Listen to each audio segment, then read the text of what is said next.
மது, இன்னைக்கு ஃபங்க்ஷனில் எங்கள் வீட்டு வழக்கம் இப்படி தான் செய்யணும்னு கொஞ்சம் ஓவராக தான் போவாங்க. அட்ஜஸ்ட் பண்ணிக்கங்க.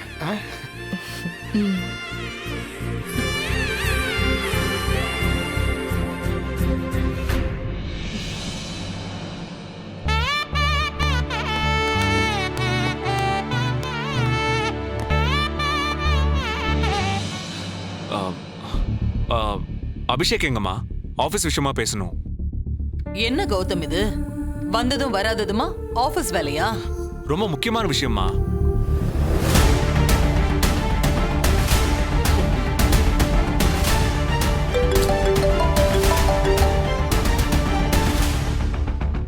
சொல்லுங்க பிக் பிரதர். அபிஷேக், நேத்து விஜிலன்ஸ் ஆபீசர்ஸ் என்ன சொன்னாங்க? அது ஒன்றும் பிரச்சனை இல்லை, நான் பார்த்துக்கிட்டேன். அபிஷேக், கிளியரா சொல்றேன், எந்த ப்ராப்ளமும் வரக்கூடாது. அப்படி வந்துச்சுன்னா நான் உன்னை தான் கேட்பேன். ஏன்னா இதுக்கு பொறுப்பு நீ தான். ஓகே ஓகே, நான் பார்த்துக்கிறேன்.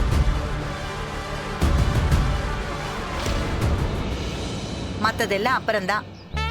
பையனுக்கும் பொண்ணுக்கும் முதல்ல ஆர்த்தி எடுக்கணும். அஸ்வினி, நீ போய் ஆர்த்தி தட்டு சரிங்க எடுத்து வா. பாட்டி. வந்துட்டாத்த. ஒரு நிமிஷம். எனக்கு சில கண்டிஷன்ஸ் இருக்கு. நான் வைக்கிற டெஸ்ட்ல நீங்க 2 பேருமே பாஸ் ஆகணும். அப்புறம்தான் ஆர்த்தி. வாசல்ல வச்சே வா பாட்டி. ஆமா, அதுதான் எங்க வீட்டு சம்பிரதாயம். ஏமா, உன் புருஷன் பேர் என்ன?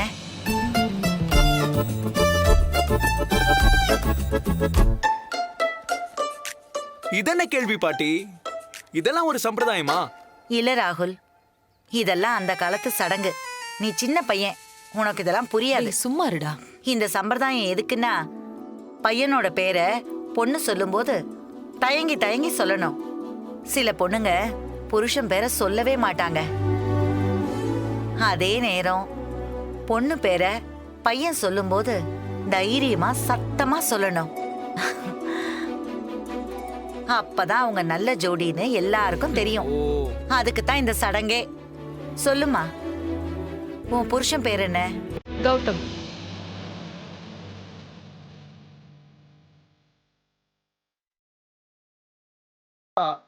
பாப்பா பாட்டி, அடுத்த கேள்வி கேளுங்க.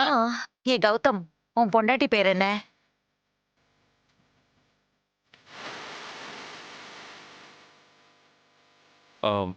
மதுமிதா.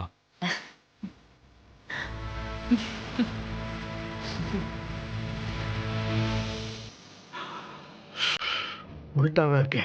இப்ப எடு ஆர்த்திய. எடு.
கடவுளே, நான் பிறந்த வீட்டை விட்டுட்டு இந்த வீட்டுக்கு வாழ வந்திருக்கேன்.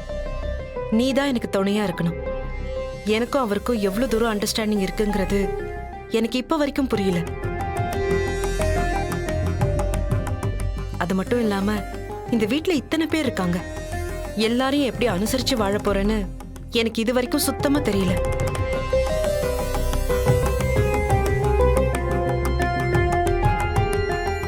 உன்னை நம்பிதான் இந்த வீட்டுல கால் எடுத்து வச்சிருக்கேன். என் கூடவே இருந்த என்னை காப்பாத்து.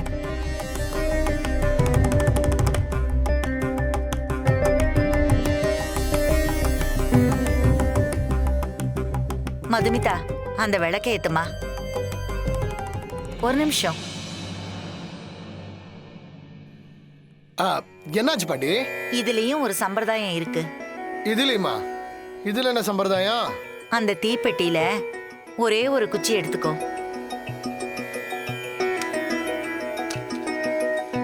எடுமா.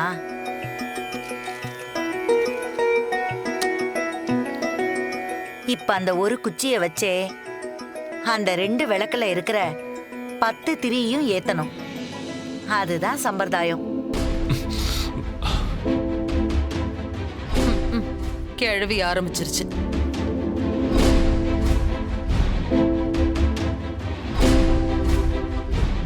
அது எப்படி பாட்டி ஒரு குச்சியில எல்லா திரியும் ஏத்துறது? ம் ஏத்தலாம், ஏத்த முடியும். நான் அப்படி ஏத்திதான் இந்த வீட்டுக்குள்ள வாக்கப்பட்டு வந்திருக்கேன். இவளும் அது மாதிரி தான் ஏத்தணும். ம் ஒரு குச்சில 10 திரி ஏத்துறது கஷ்டம் இல்லையா பாட்டி? கஷ்டம்தான். எல்லா கஷ்டங்களையும் அனுசரிச்சு வாழணுங்கிறதுக்காகத்தான் இத வச்சிருக்காங்க. அது மட்டும் இல்ல, ஒரு குச்சியில 10 திரியும் ஏத்திட்டா அவ சிக்கனமா இந்த குடும்பத்தை பாத்துப்பாங்கிறது நம்பிக்கை. ஓ ஓ, இதுக்கு பின்னாடி இவ்ளோ இருக்கா? நீ ஏத்துமா. மதுமிதா, பரவாயில்ல ஏத்துங்க. முடியலன்னா இன்னொரு குச்சியில ஏத்திக்கலாம்.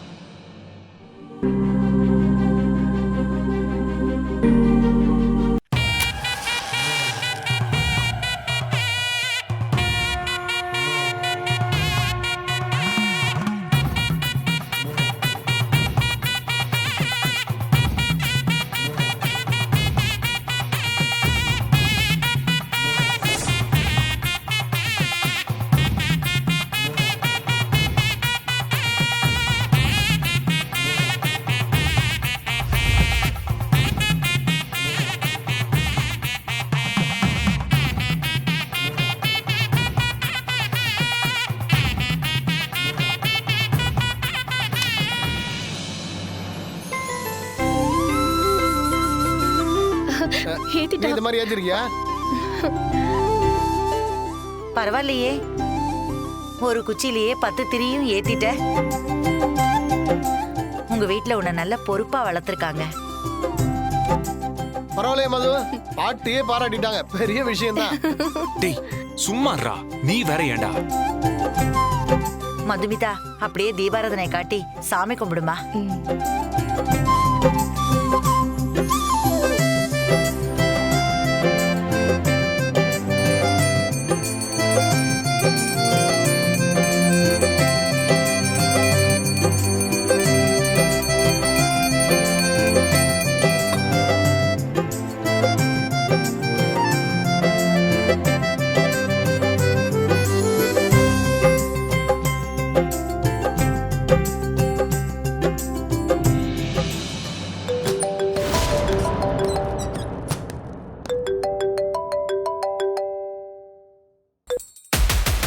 ஏய், ஏன்டா காலங்காத்தால ஃபோன் பண்ற?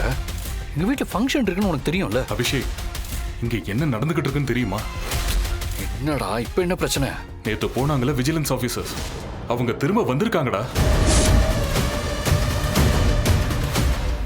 திரும்ப வந்திருக்காங்களா? இந்நேரத்துக்கா? காலையிலேயே வந்துட்டாங்க. அது எங்க இது எங்கன்னு கேள்வி மேல கேள்வி கேட்டு என்ன சாகடிக்கிறாங்கடா. நீ ஏன் இன்னும் வரலன்னு கேக்குறாங்க. என்ன உங்ககிட்ட போன் பேச கூட விடல. பாத்ரூம் போறேன்னு சொல்லிட்டு அவங்களுக்கு தெரியாம உங்ககிட்ட பேசிக்கிட்டு இருக்கேன். ஓகே சரி, நீ எதுக்கு இவ்வளவு டென்ஷன் ஆயிட்டு இருக்க? நான் சொல்றதோட சீரியஸ்னஸ் உனக்கு புரியுதா இல்லையான்னு தெரியலையே. அவங்க டாக்ஸ்ல ஆரம்பிச்சு இன்கம் டாக்ஸ் வரைக்கும் நோண்ட ஆரம்பிச்சிட்டாங்க. இது பெருசாச்சுன்னா நீ பண்ண எல்லா ஏமாத்து வேலையும் வெளியே வந்துரும்டா. அப்புறம் நிச்சயமா கௌதம் சார் கிட்ட மாட்டிக்குவ. ஏய், அப்படிலாம் ஒண்ணு நடக்காது. நீ பயப்படாம இரு. அவங்க கேட்கிற டாக்குமெண்ட்ஸ் எல்லாத்தையும் இதுதான் தைரியமா எடுத்து கொடுத்துக்கிட்டே இரு. நான் பாத்துக்கிறேன். என்னால முடிஞ்ச அளவுக்கு சமாளிக்கிறேன். அதுக்கு மேல போச்சுன்னா ரொம்ப கஷ்டம்.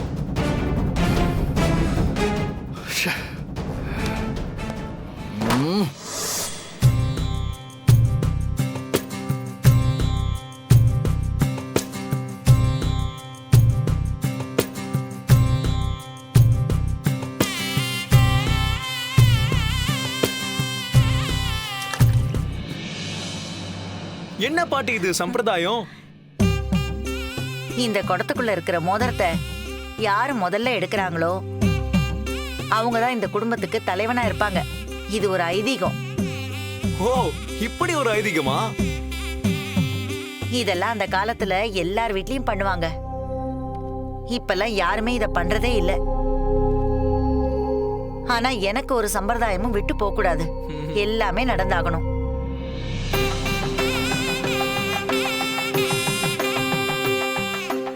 உள்ள போட்ட மோதிரத்தை 2 பேரும் கையை விட்டு எடுக்கணும். யார் எடுக்கிறீங்கன்னு பார்க்கலாம்.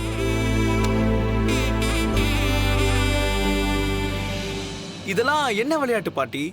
இது வெறும் விளையாட்டு இல்லப்பா. இந்த சம்பிரதாயத்துக்கு பின்னாடி இன்னொரு விஷயமும் இருக்கு. கல்யாணமான பசங்களுக்கு ஆரம்பத்துல அவங்களுக்குள்ள ஒரு அந்யோன்யம் இருக்காது. இப்படி மோதிரத்தை எடுக்கும்போது குடத்துக்குள்ள அவங்க கை உரசி அவங்களுக்குள்ள ஒரு ஒட்டு உரசல் வரும்.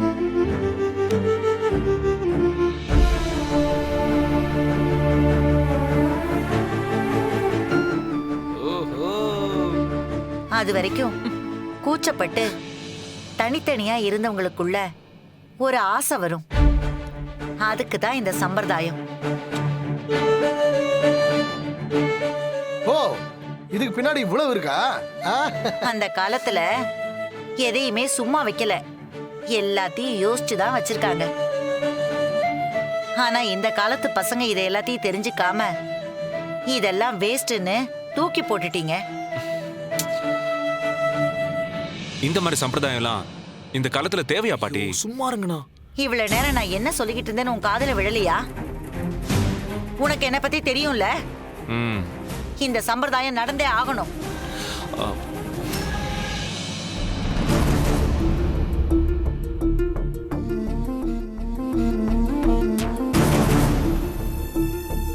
மது, என்ன யோசிச்சுக்கிட்டு இருக்க? முதல்ல மோதிரத்தை எடு. ஏய், அப்ப கௌதம் மட்டும் என்ன குறைச்சல?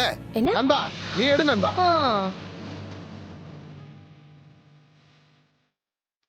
2 பேரும் குடத்துக்குள்ள கைய விடுங்க.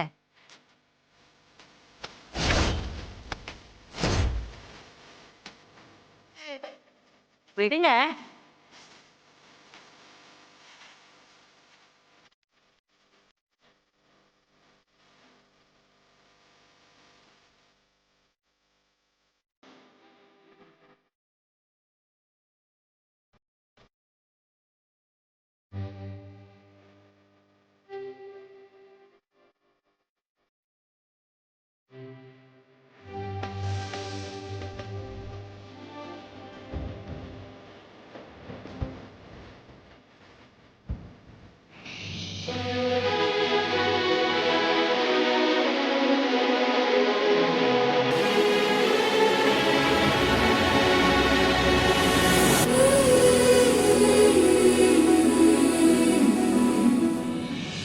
ஏய் நண்பா, இதுல ஜெயிக்கிறவங்க கையில தான் இந்த குடும்பத்தோட பொறுப்பே இருக்குதா.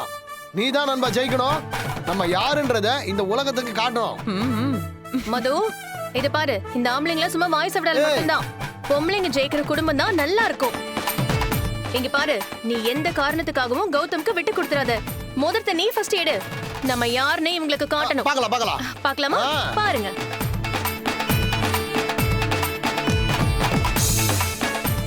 கமான் மது, சீக்கிரம் எடு.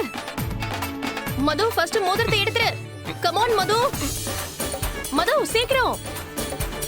அண்ணே, எடுங்கண்ணே. மது தான் இல்ல எடுப்பா. இல்ல, கௌதம் தான் எடுவான். மது தான் எடுப்பா. கௌதம் எடு நண்பா. சீக்கிரம் விடு எடுண்ணே. நண்பா. ராகுல், மது, எடு. சொல்லுப்பா. அண்ணே, சீக்கிரம் எடுண்ணே. எடு நண்பா.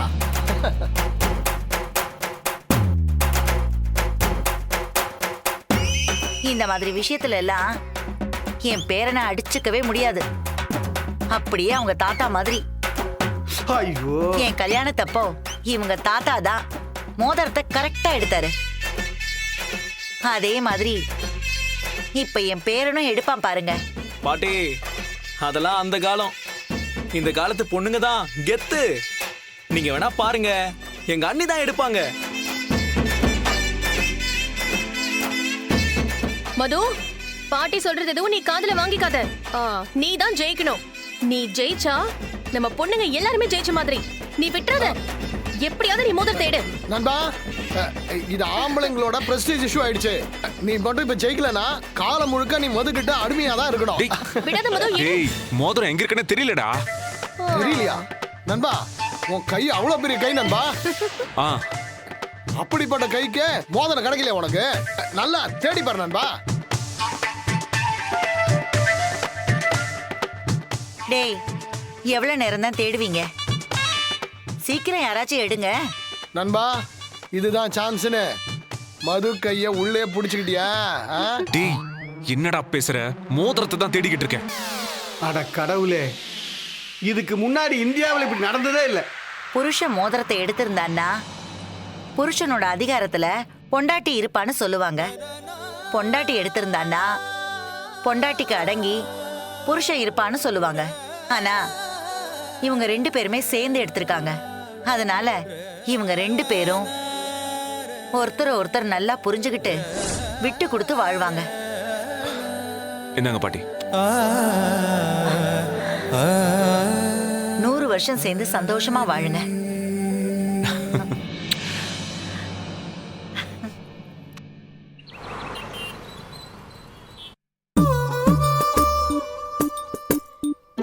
ஏங்க ஜீவா வரதுக்கு இவ்ளோ நேரமா?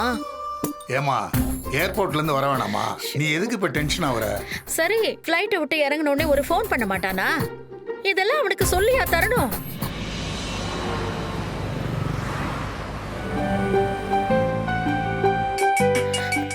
அவன்தான். பேசு. ஹலோ. அம்மா, ஏர்போர்ட்ல இருந்து நானும் மாயாவும் வந்துட்டு இருக்கோம். ரொம்ப சந்தோஷம்பா. 2 பேரும் நேரா வீட்டுக்கு வாங்க. வேற எங்கேயும் போயிடாதீங்க. நேரா நம்ம வீட்டுக்கு தான்மா வரோம். எதுக்கு சொல்றேன்னா, நம்ம வீட்ல உங்க 2 பேருக்கும் இன்னைக்கு பால் பழம் கொடுத்து மாயாவை நம்ம வீட்டு மருமகளா ஏத்துக்கணும். சொந்தக்காரங்க எல்லாம் வந்திருக்காங்க. அதுக்காக தான் சொல்றேன். சொந்தக்காரங்களா வந்திருக்காங்களா? இந்த ஃபங்க்ஷனுக்கா? ஆமாப்பா. பால் பழம் கொடுக்கறது எவ்வளவு முக்கியமான சடங்கு தெரியுமா? கல்யாணத்தன்னைக்கு இதெல்லாம் பண்ணிருக்கணும். நீ பாட்டுக்கு உன் பொண்டாட்டி சொன்னான்னு சொல்லிட்டு ஹனிமூனுக்கு கிளம்பி போயிட்ட. அப்ப இதெல்லாம் எப்ப பண்றது? அதெல்லாம் முடிஞ்சு போன விஷயமா. ஏன் திரும்ப ஆரம்பிக்கிறீங்க? சரி சரி, நான் ஆரம்பிக்கல. நேரா வீட்டுக்கு வந்துருங்க. வேற எங்கேயும் போயிடாதீங்க. கொஞ்சம் டிராபிக்கா இருக்குமா? எவ்வளவு சீக்கிரம் முடியுமோ அவ்வளவு சீக்கிரம் வந்துடுறேன். சரிப்பா, நல்ல நேரம் முடியறதுக்குள்ள வந்துரு. எல்லாரும் உனக்காக காத்துக்கிட்டு இருக்கோம். சரிம்மா. என்னப்பா? அம்மாதான் இன்னைக்கு பாலும் பழமும் கொடுக்கற ஃபங்க்ஷனா. வீட்ல சொந்தக்காரங்க எல்லாம் வந்திருக்காங்க. என்ன ஜீவா இது? உங்க வீட்ல ஒரு பிரைவசியே இருக்காதா? இப்படி எல்லா ஃபங்க்ஷனுக்கும் சொந்தக்காரங்களை கூப்பிடுவாங்களா? என்ன மாயா, ஃபங்க்ஷன் இருந்தா சொந்தக்காரங்க எல்லாம் வரதா செய்வாங்க. ஏன் உங்க அண்ணனுக்கு பாலும் பழமும் கொடுக்கறப்போ சொந்தக்காரங்க எல்லாம் வர மாட்டாங்களா? எனக்கு இதெல்லாம் சுத்தமா கொஞ்சம் கூட பிடிக்கல. மாயா, உடனே டென்ஷன் ஆகாத. எல்லா பிரச்சனையும் முடிஞ்சு இப்பதான் நம்ம வீட்டுக்கு போயிட்டு இருக்கோம். கொஞ்சம் ஃப்ரீயா இரு. பாவம் எங்க அப்பா அம்மா நீ வரன்னு ரொம்ப ஆசையா காத்துக்கிட்டு இருக்காங்க. ப்ளீஸ் எனக்காக கொஞ்சம் அட்ஜஸ்ட் பண்ணிக்கோ.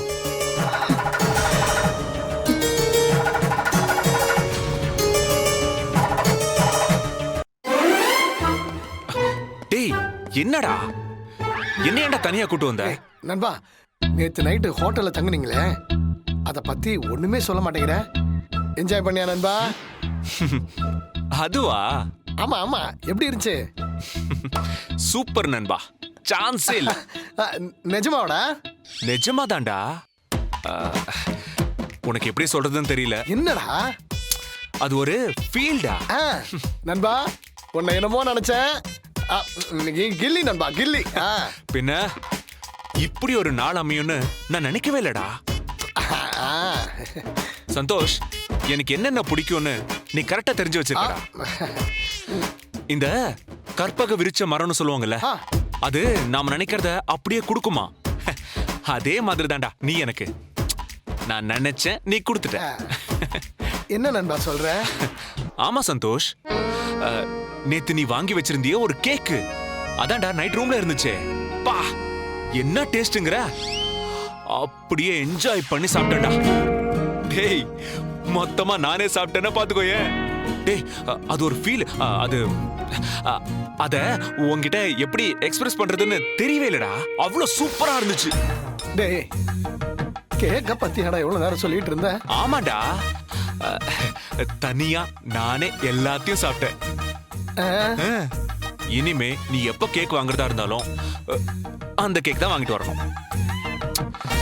என்ன டேஸ்ட், என்ன டேஸ்ட், வாவ். டேய் தீனி பிசாசு பத்தியடா. எதுக்குடா திட்டுற? டேய் நான் எதை பத்திடா கேக்குறேன், நீ எதை பத்திடா பேசிட்டு இருக்க? நீ கேக்க பத்தி தானே கேட்ட. நண்பா நீ நிஜமாவே முட்டாளா இல்ல முட்டாள் மாதிரி நடிக்கிறியா? எனக்கு இப்ப தெரிஞ்சே ஆகணும். டேய் நீ எதை பத்தி கேக்குறன்னு வெளிப்படையா கேட்டதானே எனக்கு புரியும். டேய் கல்யாணம் முடிஞ்ச அன்னைக்கு நீ கேக் சாப்பிட்டா என்ன, சாப்பிடலன்னா எனக்கு என்ன? அதுவாடா முக்கியம். ஐயோ யோ யோ யோ இவனுக்கு புரியுதா இல்லையானு என்னன்னு தெரியலையே. சரி நண்பா, இப்ப நான் தெளிவா கேக்குறேன். நேத்து நைட்டு நீயும் மதுமிதாவும் தனியா இருந்தீங்கல்ல? ஆமா இருந்தோம். அத பத்தி சொல்ல. அத பத்தி சொல்றதுக்கு என்னடா இருக்கு? நான் நல்லா தூங்கிட்டேன். அவ அப்படியே சோஃபால உட்காந்து அப்படியே தூங்கிட்டா, அவ்வளவுதான். சோஃபால படுத்து தூங்கிட்டா? ஐயோ டேய் உன்னை வச்சுக்கிட்டு நான் என்னடா பண்றது? டேய் இவனுங்க 2 பேரும் அப்பத்துல இருந்தே தனியா பேசிக்கிட்டு இருக்கானுங்க. என்னன்னு விசாரிக்கணும். நீங்க எல்லாரும் வந்ததுல ரொம்ப சந்தோஷம். ஏ இவளே